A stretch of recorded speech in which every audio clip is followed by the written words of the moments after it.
Indeed.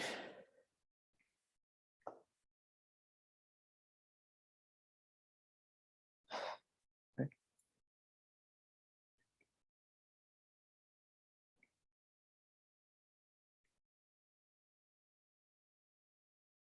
Good afternoon, everyone, whoever is joining us. Just stay tuned for another minute or so. We are just waiting for people to hop in, and we'll get started shortly.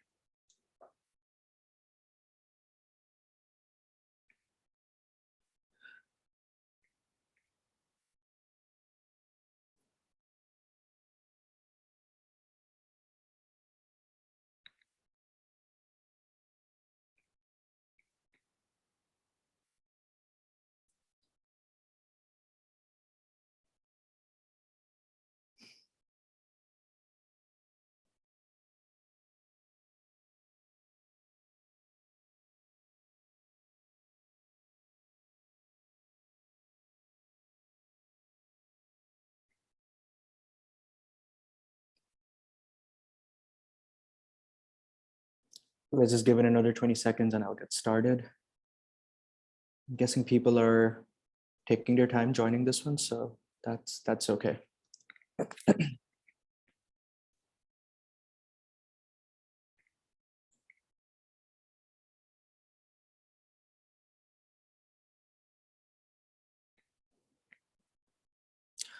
All right, it is 12:02, so let's get this officially started. And once again, good afternoon, everyone. My name is Sukrit Mishra. I am the program director for the DC team at Solar United Neighbors, and welcome to our info session for the DC Co-op. And just to make sure you guys are in the right place, we will be going over the basics of solar and the co-op we are running this year. And yeah, welcome aboard. And just a couple of housekeeping rules before I jump into the presentation itself. For starters, as you can see, this is a one-way presentation. You can hear me, and if you have any questions, you can drop them in the chat. My colleague, Corey Ramsden, who is also the vice president of our solar programs, will be moderating the chat. He will be dropping some resources along the presentation, along the course of the presentation, and feel free to drop any questions you may have. And this webinar is being recorded, so if you did join late or if you miss any questions or any of these slides, do not worry. We will be following up tomorrow and we will be sending a recording of these presentations, so you're not missing anything. And before I get into the presentation itself, I just wanted to take this opportunity to thank our partners at the DOEE and Jen, who is on our panel today. They supported our co-op last year. They have been wonderful partners this year as well. And I can go into the work they're doing, but I'll leave this to Jen. And Jen, you have the floor. Great. Thank you so much for the introduction, Sukrit. And thank you so much to the DC Sun team for welcoming DOEE to this presentation. And thank you to all the wonderful audience members for your interest in going solar. So the district has some very aggressive clean energy goals.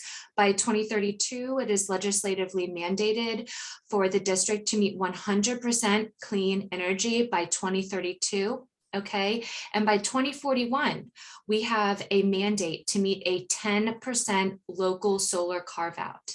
Right now, as we stand, we are a little bit below a 2% local solar carve out here in the district. So there's a lot of work that needs to be done in order to meet these goals. So the district government, schools, nonprofits, as well as district residents. We thank our residents for considering going solar and helping us meet our clean energy goals.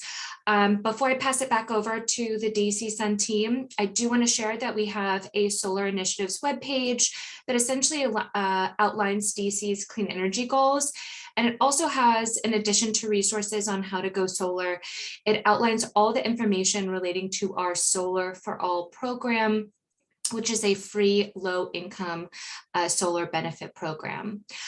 So with that, I will be passing it back over to Sukrit. Thank you so much. I was muted, but thank you so much, Jen, for that. And this is our contact info. And Jen, you're welcome to drop this in the chat as well once we move away from the slide deck. And folks, if you have any questions about some of the initiatives that DOE is running this summer and later this year, you can reach our team as well. I think Corey has dropped our contact info in the chat. I can't see it, but it's dcteam@solarunitedneighbors.org. I will repeat it throughout the presentation, so do not worry. And with that, let's get started. Before I go into the info session itself, this is just a reminder that we are a vendor-neutral national 501c3 nonprofit. What that means is we maintain a neutral stance when it comes to anything solar or renewable energy related. We do not take any sides within the industry. We try to disperse information in as neutral a manner as possible. And being a 501c3 nonprofit, our mission is dual faceted. Number one, we help people go solar, whether that's within our co-ops or outside the programs that we are running.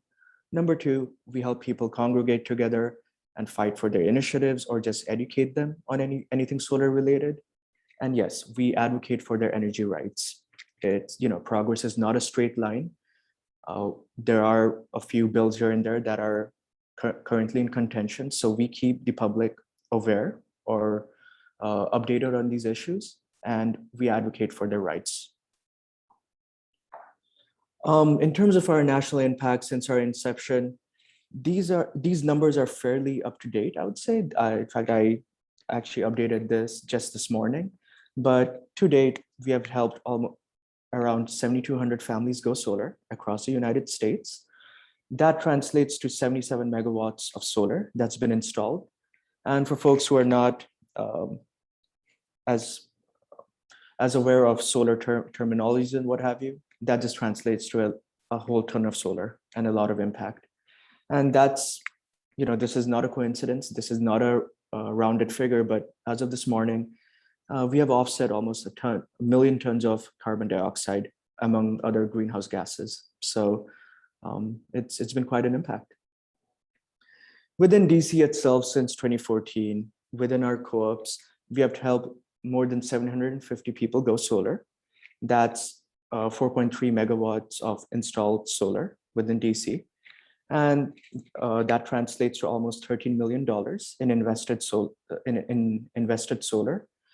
And over the solar system's lifetime, which is an average of 25 years, that's translated to an energy saving of almost $17 million. And this picture that you see over here, these are actually our co-op members from the program that we actually ran last year. And that's, they were wonderful in the initiative last year. I had been in touch with them. I actually went up on the roof and the installation was taking place. But that's Sunbury Robinson, and she lives in Brightwood Park.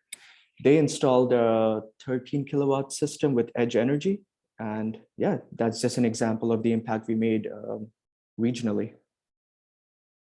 So in terms of a quick inception story and how we got started, the person that you see over here in this picture is our founder and executive director, Anya Schoolman, and that's her son, Diego, and his friend, Walter.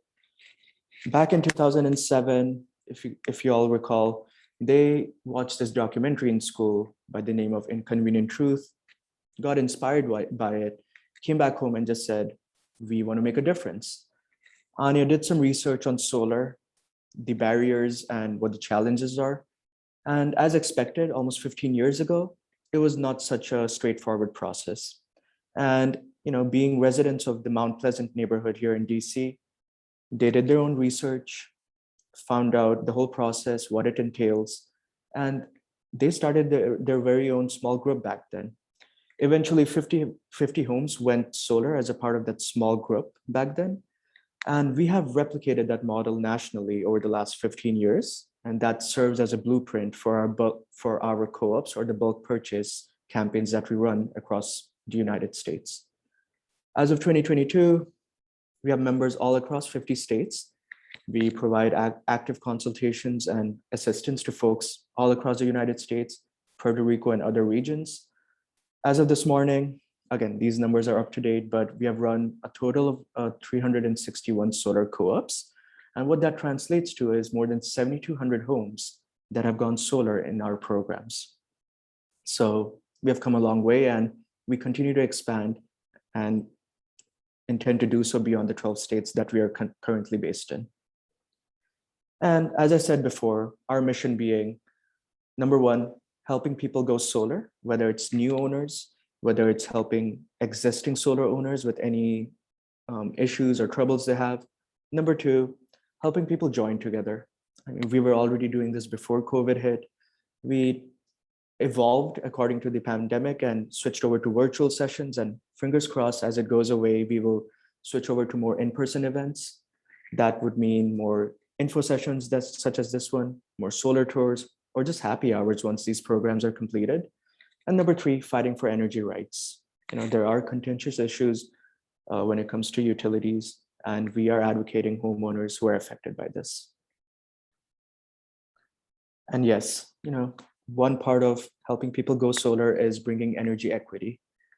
The bills that folks receive from utility providers adversely affect people in the LMI bracket or low to moderate income bracket. And that's something we are looking to address through these initiatives and campaigns that we run, not just in DC, but nationally. So the presentation itself is broken down into 3 segments. The first part will cover the 101s of solar, basic solar technology, solar terminologies, how the whole solar conversion process works on your rooftop. Number 2, we'll go into solar economics. We did have some good news this past week or so. So I'll go into the Inflation Reduction Act and what benefit it entails for folks such as you. And we'll go into the different financing mechanisms and some of the other benefits that folks have who invest in solar. And number 3, we will finally go over the DC co-op that we're running this year, the benefits folks have of going solar in the co-op, and what the whole process entails. And this is a lengthy presentation. It's really dense, so I will be taking breaks in between, and I can't see the chat right now, but Corey will be answering your questions, and I'll be happy to answer them as well during those breaks. So let's get started. Solar technology. I'm sure you have seen this while you're out on a walk. I'm sure you have seen these on rooftops. But yes, how do solar panels work? In a nutshell, also known as solar modules or photovoltaic cells, they're basically harnessing the sunlight that they're receiving, and they're converting it into a usable form of electricity for your household and other appliances. And what that means is, what you see over here is what these panels are made of, or what these modules are made of. This picture on the left, they're made up of many elementary units. I will not go into the weeds over here or the details here because it is fairly complicated. What you do need to know is when these panels are made up in a bunch or in a group, we call it a solar array or a solar system. That's more than just one panel lined up together on a rooftop or on the ground. In terms of dimensions, these panels on average measure 3.5 by 5.5 feet long. Again, with evolving technology and what have you, those dimensions do change marginally depending on their efficiencies, but that's what we have seen in the market. And that's what you need to know, their dimensions, and the fact that when you invest or you purchase a system, it's usually a solar array or a collection of these panels. Racking systems. So as I'm sure you've seen on rooftops, these panels don't just go directly on a roof itself. To preserve the physical integrity of your roof and the system itself, they usually go on top of a medium, which we call a racking system. And this is an example of an asphalt shingle roof, one of the more common ones that we have seen both in our co-ops and for homeowners in DC. This is a easy installation, generally speaking, and the installer will walk you through the process and explain how it's done. But this is one example, asphalt shingle roof, acceptable. It's a good fit for solar for folks in DC. Another example is on flat roofs, would be a standing seam metal roof. And this is a picture, I believe, from 2018 or 2019 from one of our previous co-ops. Again, there are no penetrations involved here. It's a fairly easy installation process. So irrespective of whether you have a slope roof or a flat roof, there are a multitude of options. The only exception when it comes to roofs is a slate roof. Slate roofs are an exception simply because of how fragile they are or how complicated that process is. Some installers might be happy to, they might be open to considering that, but just bear in mind that there might be an added fee given how different that process is. But there might be a strong likelihood that most installers in the district or elsewhere might turn it down for solar. So just an FYI. And there's an alternative. When your roof is not a good for solar, be it because of the material or some of the other factors, which I'll go over in the next couple of slides, that's where ground-mounted systems are a good option. The benefits of ground-mounted systems are, depending on what your backyard or your surroundings look like, the installer can customize it in a way that they're leaning into the sun to maximize their production or the amount of sunshine that they're receiving throughout the day. On the downside or the flip side, this is a pricier option as compared to rooftop solar. There's trenching involved, there's more workmanship involved and what have you. So it is a pricier alternative to rooftop solar. But again, this is something you can explore with installers locally. And if you have questions about the viability or suitability of your roof, you can always reach out to us, but more on this later.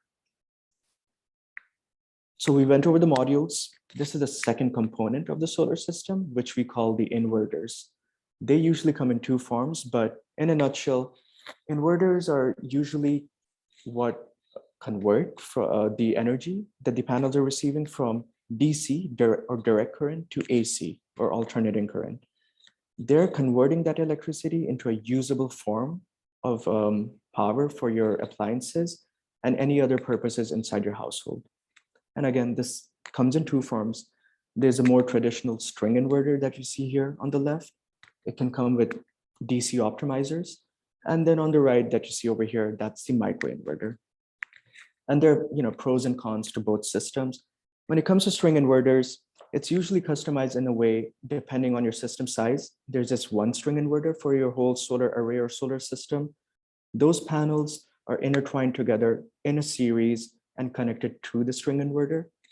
On the upside, this is a less pricier option. This is cheaper than your traditional microinverter. When it comes to troubleshooting, because it's just one string inverter involved, there's less wiring and it's easier to troubleshoot the problem. On the flip side, in terms of when it comes to shading and some other obstacles on your roof, that's where microinverters are a better option because it cannot really optimize your production on your rooftop. Microinverters, alternatively, these are actually embedded underneath each solar panel. So it's not just one inverter, it's actually, depending on how many panels you have just as many microinverters. Their benefits are that, let's say you have shade on your roof or any other obstacles, the system detects this and compensates for this by optimizing the production regardless. And even though it's a pricier alternative, this is more mainstream now in the market, not just in our co-ops, but also outside the co-ops. And let's see. Yep, those are the two options. And we leave this to the consultations that you have with the installer. Another downside of the string inverter over here is oftentimes we have folks who like to be conservative in their solar investment. They start with a smaller system, look at how it's performing, and then decide to expand it later on. That's where string inverters might limit you. And that's where microinverters might be a better option. So again, there are pros and cons to both these options. And we are happy to answer this on our help desk, but you can also follow up with the installer about this. The third component is the electric panel. And what it's basically doing is it's the electric distribution system in your household. So once the conversion is done by the inverter from DC to AC or alternating current, goes through the electric panel, and your panel assesses your power loads across the household. Depending on wherever your most urgent needs are, it distributes the electricity in the most efficient manner possible. It's usually a simple connection in the panel. There shouldn't be any hassles involved in this. Having said this, when you're having your consultations with your installer, they will survey your electric panel And generally speaking, if it's really old, let's say it was installed somewhere before the 1970s, that's where they might require an upgrade. And again, you don't have to do anything different here. You can request the services of a third-party electrician, or the installer themselves might connect you with some expert on this who might charge you a flat fee for this. But again, this is something the installer walks you through.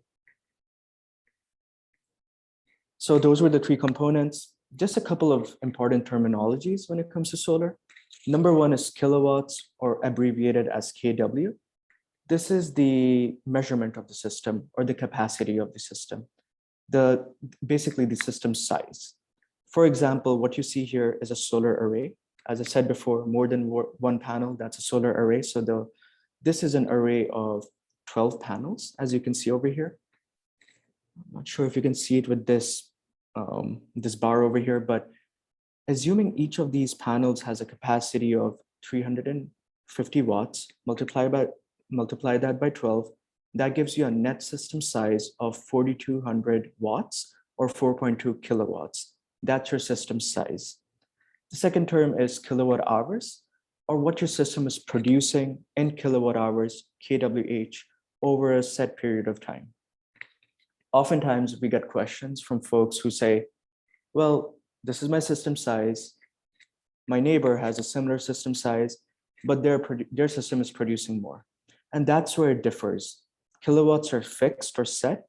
Kilowatt hours vary depending on your system settings, how much shading it's receiving, and some other factors on your roof. So that's not a fixed value. It just varies depending on how your system is performing.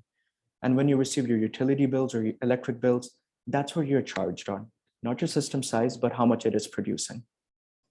On average, from what we have seen in our recent co-ops in DC, the average system size has been between 6 to 7 kilowatts.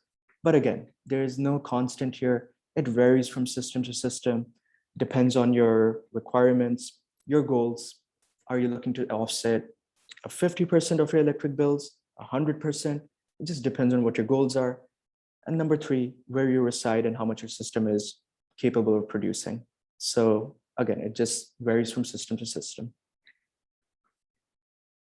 Now, I covered those three components. This is what it actually looks like on a diagram. So for starters, number one, you have the solar array over here. Number two, you have here the solar inverter. Then you have the solar panel, the electric panel. And then the last part is the utility meter. But to get started, the panels themselves or the solar array is receiving sunshine. It's harnessing this. And what happens is it is receiving this and in the form of DC or direct current. And then it goes through the solar inverter where the conversion takes place. And it's basically being converted from DC to AC. Once that conversion happens, it goes through the electric panel. And depending on where your needs are, it's going to distribute it throughout the household. And then the last part is where the utility meter comes in. And this is a bit tricky of a concept, but bear with me on this. This is a popular concept, not just here in DC, but some of the other states where legislation allows for this. But there will be instances, I'm sure you've seen during the summer, where your system may produce excess power, or it might be producing excess solar power, and you'll not be using it instantaneously. You might not be in the house, you might be elsewhere, and you're not using that electricity. That power does not go to waste.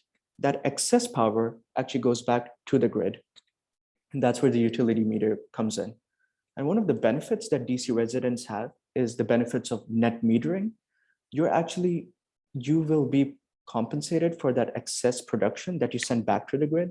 So let's say after sunset or during those less peak times in the winter where your system is not producing as much, let's say you're taking electricity from the grid after sunset.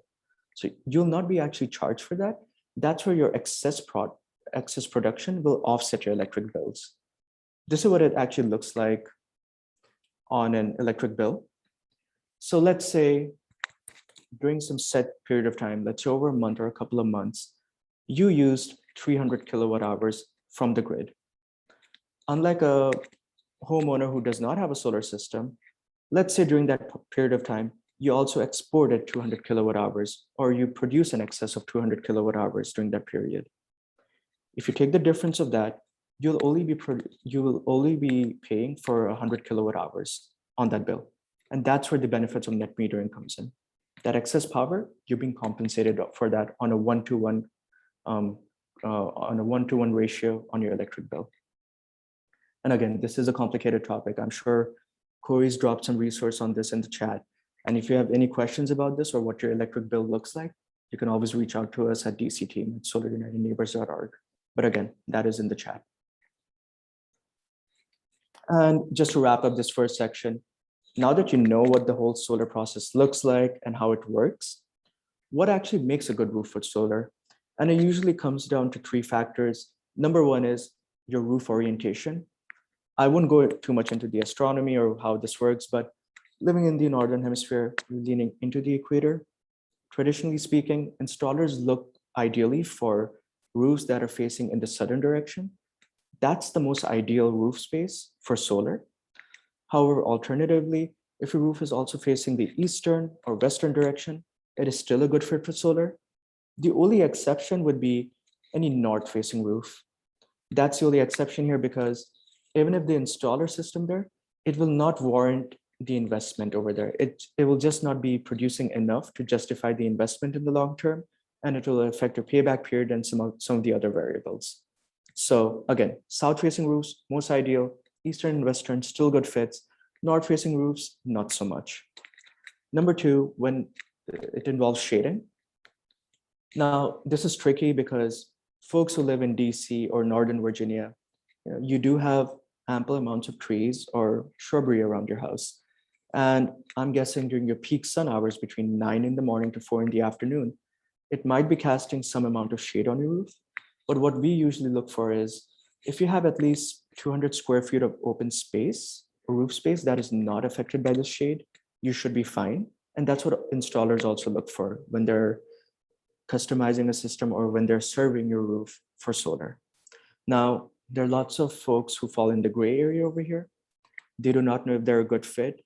If you have questions about your roof suitability, send them our way. That's something our Go Solar team does every day. We would be happy to review a roof for its solar suitability at no cost to you, and just let you know if you can be approved for solar, not just within the co-op, but also outside the co-ops.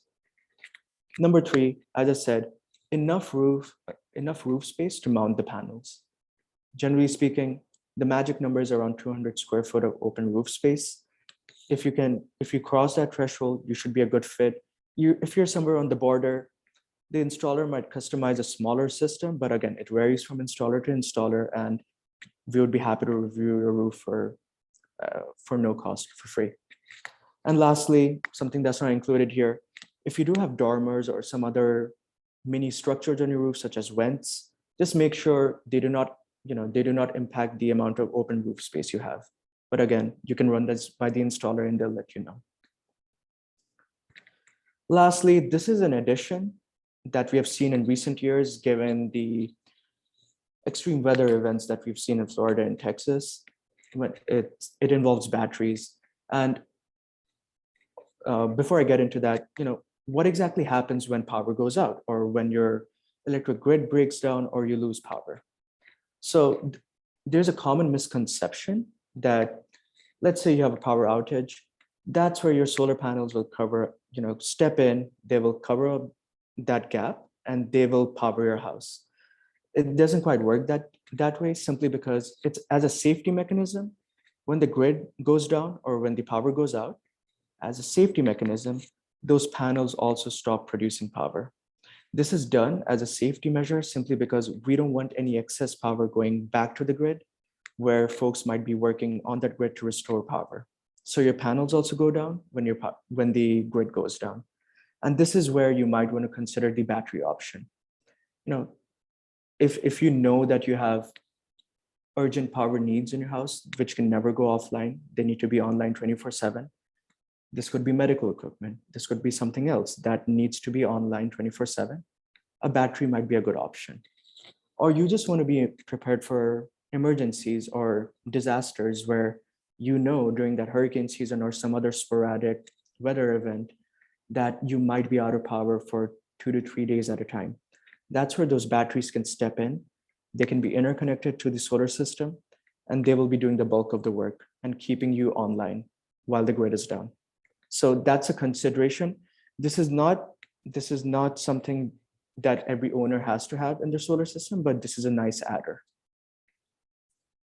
And yes, just as I said in the previous slide, if you know you live in a region with frequent outages, if you know that you have medical equipment that can never go offline, or you just want to be prepared, a battery would be a good option. And again, this is not a small investment. As we have seen for co-op members and folks even outside our co-ops, on average, this is an investment on top of the solar system it's an addition of anywhere from $10,000 to $15,000. So the technology is getting better. Those prices will get competitive, but this is a pricey adder, just a heads up. And if you have more questions about this, we do have a homeowner's guide on batteries and your options. And this is a link, but I think Corey will be dropping this in the chat section as well. And this is just the last slide before we go into the next section and before I take a break. But these are some of the most frequently asked questions for folks from folks for our Go Solar team. Number one, it involves warranties. The average warranty on the solar panels themselves is 25 years. For inverters, depending on the brand and the type of inverter, string inverters usually have a warranty of 10 to 15 years. Microinverters, we have seen upwards of 25 years. EV chargers, it usually comes in two forms. There's a warranty on the charger itself and then workmanship. And this ranges anywhere from 1 to 3 years, but again, varies from installer to installer and the brand itself. Number two, homeowners insurance. A common misconception that we have seen is, well, if you install solar on your roof, you're going to see a massive hike in your insurance rates and what have you. That's not quite the case.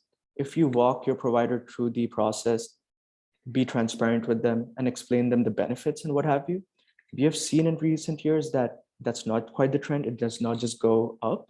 It actually remains competitive, and this is seen as a valuable addition to existing homes. Number three, maintenance. That's one of the big benefits of going solar. Besides the big investment up front, solar systems have a lifespan of 25 years on average. Even with the average degradation or what have you, they have an average lifespan of 25 to 30 years. What that means is, once the installation is done, the system just sits there, does the bulk of the work for you, and it requires minimal maintenance. There might be instances where there might be some troubleshooting problems and what have you. We do not recommend that you go up there yourself and try to diagnose it. There are options for this. You can always reach out to the installer who you went solar with, and this is covered in your warranties. But again, the instances of you having to go up there or running into any of these troubles is minimal for the first 25 years. And yeah, system longevity or lifespan, 25 years for those panels, up to 30 years. That's what we have seen for existing co-op members and solar owners. When it comes to HOAs and them allowing solar on your own, unless it's stipulated on the contract or when you bought the house and what have you, they cannot stop you from going solar. There might be exceptions to this, but just keep them briefed on the process, walk them through the whole process, and just explain to them how the process works. So they can't just forbid you from going solar. But again, it varies from case to case. What we recommend is you walk them through the whole process. And lastly, if you reside in a historic district, the way they install, this is not a disqualification for you when you're considering solar. For example, if you live in Logan Circle over here in the district, just what the installer does is they will take note of the fact that you live in a historic district, and they will customize the system in a way that the panels are not facing a public face of view or a public street, and they will still make this work for you.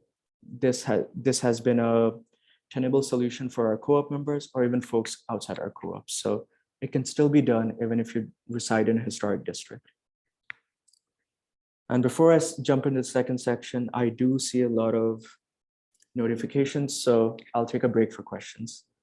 Corey, any questions, or were you able to answer most of them? Thanks, Sukrit. No questions at this time. I've just been putting the resources in the chat for folks to take a look at. If you do have questions, feel free to put them in the chat and we'll take care of them for you. Perfect. Thank you so much. And let's get started on the second part. So, something we saw since our inception, or even when Anya was pursuing solar options back in 2007, this is a great investment compared to, say, 10 to 15 years ago, where this was a niche product. It was seen as a luxury investment. So the costs of going solar, at least residential solar, have come down by almost three to four times in the last decade or so. This is in credit to the ITCs and some other incentives, but also the technology just evolving year after year.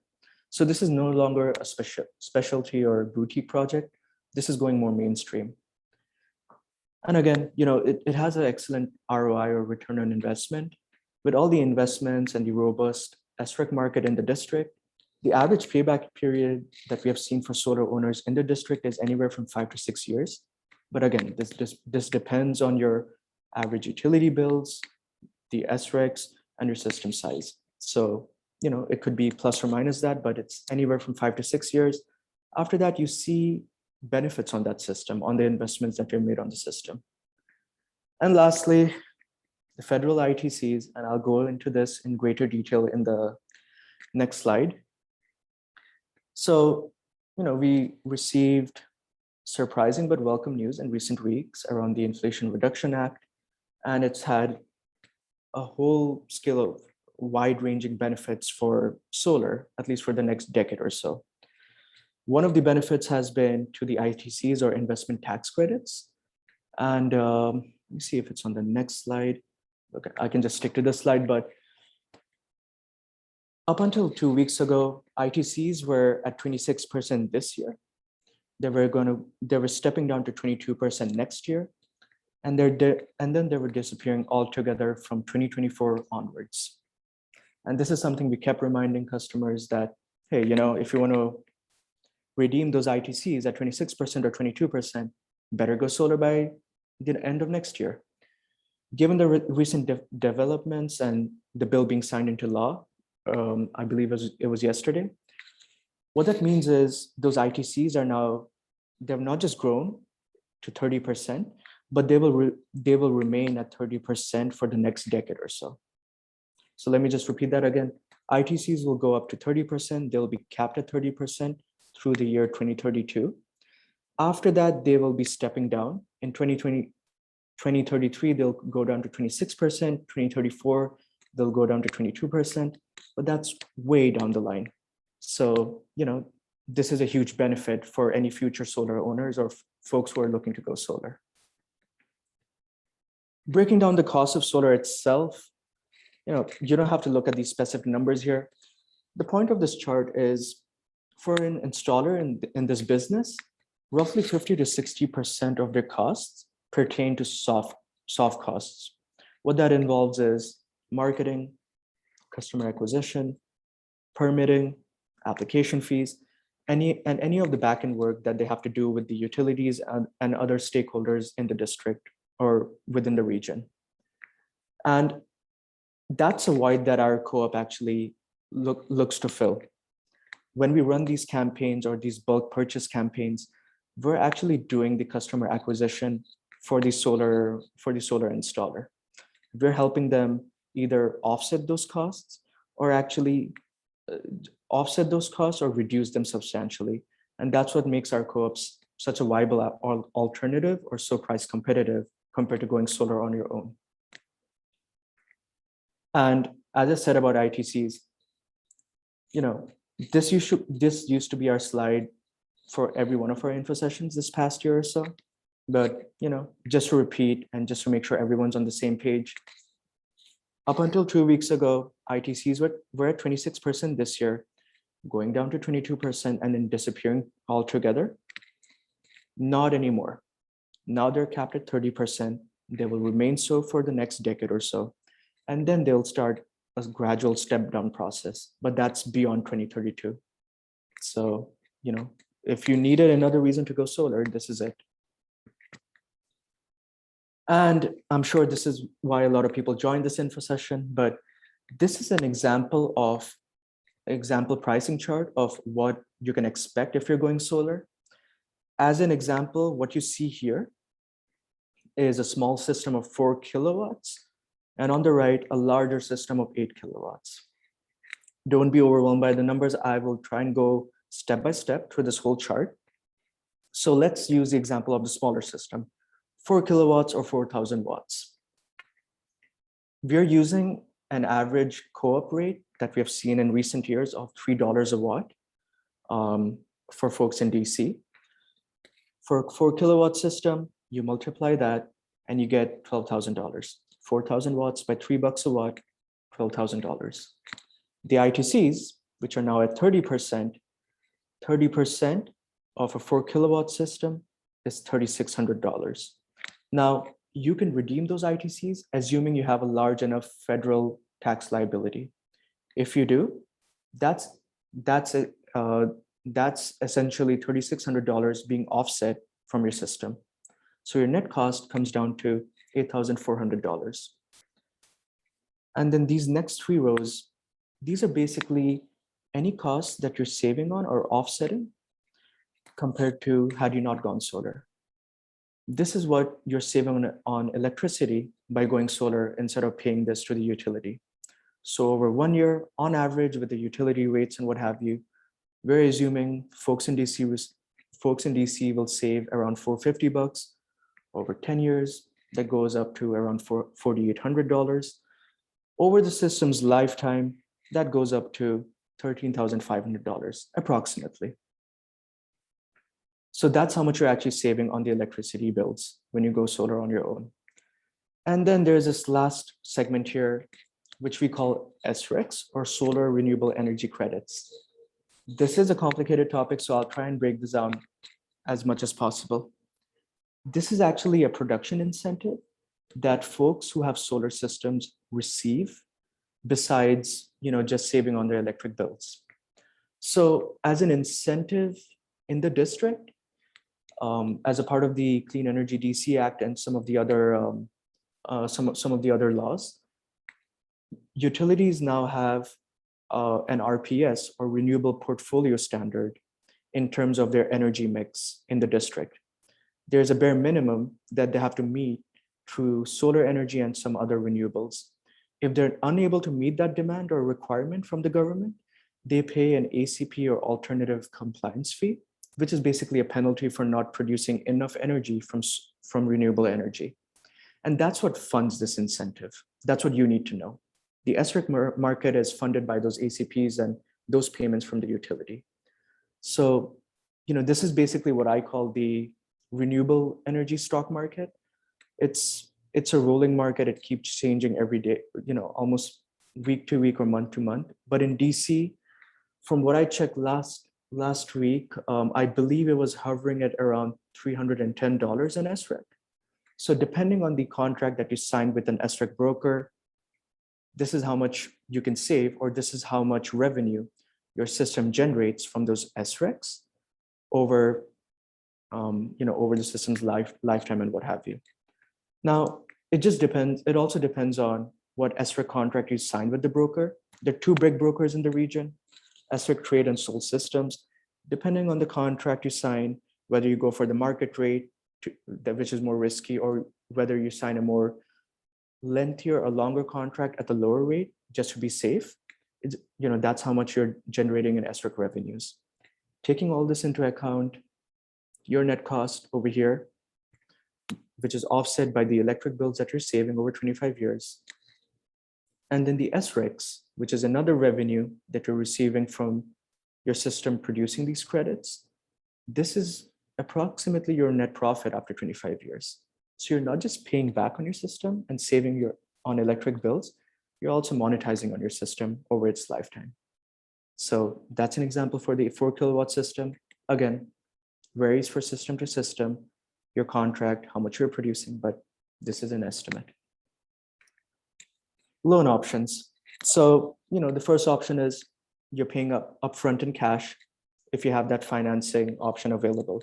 However, the alternative to that is you can pursue loans or some of these other options to third parties. It could be through a PPA, through a lease, or going through a credit union or what have you.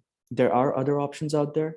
Usually when you work with an installer, they will give you these options on the contract. Some of them are flexible with you going through an external credit union or a third party and them funding it. Some of them are not. It just depends on the agreement you have and the installer you work with. And without going into too much detail, I don't want to confuse anyone here. And just so you know, we are not finance experts. We just give you these resources. But the alternative to owning the system is you renting out or leasing the system. This could be a PPA or a power purchase agreement.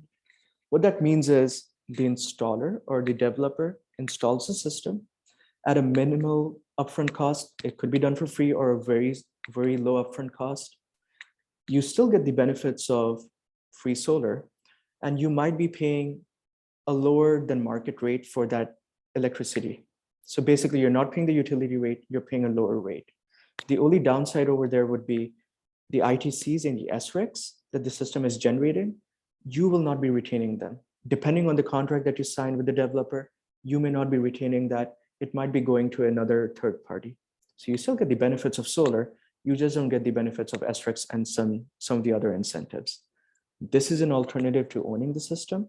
And we always say that you read the fine print, send it over to us if you need a second opinion, but this is a viable alternative. And as I said, when it comes to loans, you can go through the installer. There are other options such as home equity line of credit or going through a credit union. We are not experts on this, or we do not officially give advice on this. This is something we can give you resources on and something you can pursue. And before I get into the third part, any questions, Corey, or anything that's come up in the chat? We have a question about someone asking about CPACE, which I answered. That's Commercial Property Assessed Clean Energy, but they also asked about the DC Green Bank and whether there are loan products available there. Is that something you can address? That's a good question. I'm sure there are. I have not seen it in the current DC co-op, but I'm not actually sure about their products or what they're offering. I know the Montgomery Green Bank is offering a variety of options in Montgomery County in Maryland, but I'm not as sure in DC. But if they want to follow up, I can explore some of this and I can get back to them if they reach out to us. Yes. Yeah, I actually just connected with DC Green Bank on Friday. Awesome. So I can provide a quick update here. So DC Green Bank just recently soft launched their Green Advantage program, which essentially is their residential arm for loans and financing. So I'm going to pull up that link and I'll drop it in the chat here. But DC Green Bank is planning to put out more information on this. It is just now getting started, but this is a regional effort. So as Sukrit mentioned, Montgomery County DC Green Bank is involved, as well as DC Green Bank. So let me find that link and I'll drop it in the chat here. Thanks. Thank you so much, Jen. And yeah, drop it in the chat. And if you can also send it to me separately as an email, I can send it to folks who missed out on this tomorrow. So that's perfect. Any other questions, Corey, or are we good? That was the only one. Thank you. Awesome. Thank you. And this is the last part. I kept talking about the co-ops, and this is it. This is how our co-ops work. So the first option is you going solar on your own if you have those options, if you have those resources and what have you. But this is an alternative to going solar on your own. And what we call our co-ops they're basically based on what we call a bulk purchase model. And just like I said before, the way they work is we aggregate folks together in a specific geographic region. For example, we are running a co-op in DC this year. For folks who live in DC, they're qualified to join this co-op. Usually once we have at least 30 to 35 members, we then invite installers to bid on the program and so, which I'll explain in the next slide. But the benefit of the co-op is because of the bulk purchase model and what have you, It's usually whichever installer participates in the co-op, they usually offer a lower than market rate. So you're actually saving on going solar in the co-op. The second big benefit is, we are solar experts, or this is our daytime job. A lot of folks, we get it, this is still a new topic. It can be overwhelming. You might have a lot of questions. So as compared to going solar on your own, if you go solar in our co-op, you will get consistent support from our team throughout the process. And what I mean by that is from day one, when you join the co-op, to the day you do, to the day you have your installation done, we will answer any questions you have. We'll walk you through the process. We will evaluate your proposals. And even after the installation, if you have any problems or any questions, we can be mediators over there, and we'll connect you with the installer and answer any questions you may have. So that's one of the benefits of going solar through the co-op. Number three, what I've seen is even after the co-op is over, a lot of people are passionate about this stuff. They want to stay in touch with other folks who went solar in the program, or they just want to spread the word around it. That's another benefit of going solar in these programs. You become a part of the growing solar movement, not just in the 12 states we're working in, but even beyond that. And this is what the solar co-op process looks like. It's a lot, so I'll just try and break it down into 3 phases. Let's take the example of the DC co-op this year. So the first step was, we actually run these info sessions, usually on a pace of 1 every month. So this is an info session over here. The first step is we recommend folks who are interested in going solar to attend one of these co-op sessions or one of these info sessions. If they're interested, then you can go to step 2, where you sign up, you apply online using the link provided on the website. And what happens then is we evaluate those applications on a day-to-day basis. We check your roof. If it's a good fit, great, we'll add you to the co-op. And number 3, if you're really excited about the whole process, we can't do this work without you. So our growth is really organic. So we rely on folks such as you to spread the word. If you know neighbors, folks, or family who are interested in going solar, have them spread the word. Number 4, there's no magic number, but usually it's a bulk purchase. Once we usually have 30 to 35 members, we know there are enough people in this group to qualify for a bulk purchase rate. And that's where we issue an RFP, or request for proposal. That's basically us reaching out to installers in the region, letting them know that, hey, here's a co-op. Here are folks who are interested in going solar. There are so many people right now. And 5 months from now, we'll have an estimated another 100 people in that group. What's the best price you can offer, or what's the best product you can offer? And that's where installers bid on the program. And we receive an average, say in DC, we received 5 bids on the co-op this year. Once we receive those bids, we then have what we call a selection committee. And before we have the selection committee, our team vets each of those installers. We look for red flags. We make sure that everything checks out. They're qualified to participate in the co-op. Once that's done, we have the selection committee. And that's the other benefit of the co-op. We do not pick the installer. We walk folks such as you in the selection committee through the whole process. We explain the pros and cons of each of these bids. We explain any technical details of those bids from the installers, and you have the power to decide which installer should work on the co-op. And this is a voluntary process. There's no obligation. If you do not have time to join the selection committee, which is usually done on a weekday in the evening, that's totally fine. But this is a voluntary process. That selection committee then picks an installer.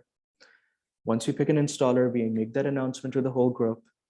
In the meantime, we are still expanding that group. So for example, this DC co-op is actually still open for another 2 weeks. We are still accepting applications through the end of the month, through August 31st. We've already picked an installer. We have picked Solar Solution, but we're still inviting more people to join the co-op. And step 5, which is the proposal. What happens then is, assuming your roof is approved for solar, the installer runs their own validation process, or they review a roof. If it's approved by them as well, they schedule a 1v1 consult with each member in the co-op, and they provide you with a proposal.